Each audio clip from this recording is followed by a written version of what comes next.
Sebelum Nabi SAW hijrah ke Madinah, Allah telah memerintahkan beliau dan umat beliau untuk sholat siang dan malam hari sebanyak 5 kali dalam 5 waktu yang telah ditentukan. Seperti yang telah kami jelaskan pada episode sebelumnya tentang Isra dan Mi'raj. Selain menuntut agar umat Islam selalu mengingat kebesaran Allah dan kekuasaannya, dengan tujuan agar mereka menjadi manusia yang utama, sholat juga untuk membimbing umat Islam agar menjadi umat yang bersatu. Oleh karena itu, Nabi SAW memberi teladan bagi para pengikut beliau agar mereka melaksanakan sholat berjamaah, dengan maksud agar persatuan dan rasa persaudaraan kaum muslimin semakin meresap dan mendalam, sehingga mereka dapat saling mengetahui kebutuhan masing-masing dan meyakini tujuannya adalah satu. Tidak ada perbedaan antara si kaya dan si miskin, si kuat dan si lemah, si hitam dan si putih. Masing-masing mengaku sebagai hamba Tuhan Yang Maha Esa dan seterusnya. Saat itu, karena banyaknya umat Islam, sulit bagi Nabi untuk mengumpulkan mereka di setiap waktu sholat. Oleh karena itu, Nabi kemudian berkonsultasi dengan para sahabat yang terpandang untuk merundingkan cara termudah dan teringan untuk mengumpulkan umat Islam di masjid setiap kali waktu sholat tiba. Salah satunya ada yang mengemukakan pendapatnya, yaitu jika sholat telah tiba cukup untuk menaikkan dan mengibarkan bendera. Lainnya berpendapat dengan menyalakan api, yang lain berpendapat dengan meniup trompet. Ada juga yang berpendapat dengan cara membunyikan lonceng.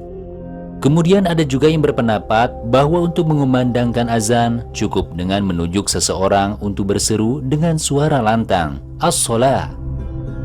Nabi setuju dengan pendapat yang terakhir ini.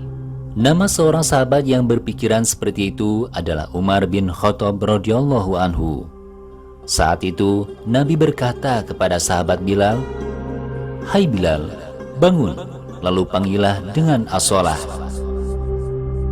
Oleh karena itu, ketika waktu sholat tiba, sahabat Bilal berseru, "Sholat bersama, sholat bersama." Kemudian pada suatu malam, sahabat Abdullah bin Zaid sedang berada di antara tidur dan bangun. Tiba-tiba ia melihat seorang laki-laki yang memakai 2 baju berwarna hijau sambil berjalan-jalan. Di tangan kirinya dan di tangannya membawa lonceng. Abdul bertanya kepada laki-laki itu, "Wahai hamba Allah, apakah engkau akan menjual lonceng itu?"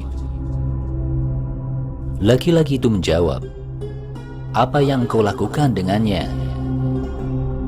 Sahabat Abdul menjawab, "Akan kami gunakan untuk memanggil sholat." Orang itu berkata, "Apakah engkau ingin saya tunjukkan sesuatu yang lebih baik dari itu?" Sahabat Abdul menjawab, "Baiklah, coba tunjukkan padaku."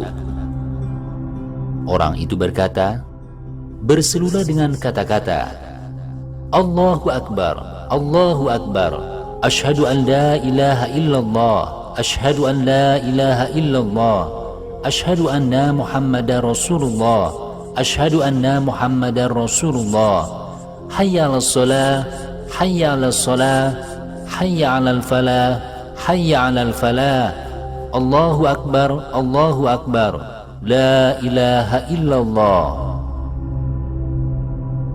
Lalu orang itu menyingkir ke suatu tempat yang tidak jauh dari tempat semula.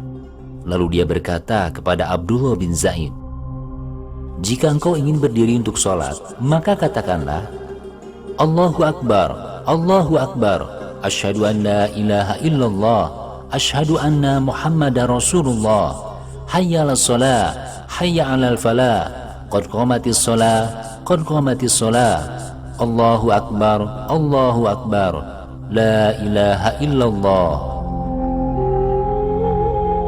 Keesokan harinya, Abdullah bin Zaid menghadap Nabi dan menceritakan tentang mimpinya.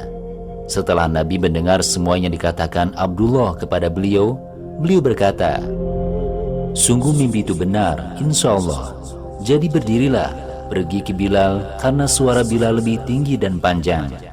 Lalu ajari Bilal semua yang dikatakan orang itu kepadamu, dan biarkan Bilal memanggil orang itu sholat seperti itu."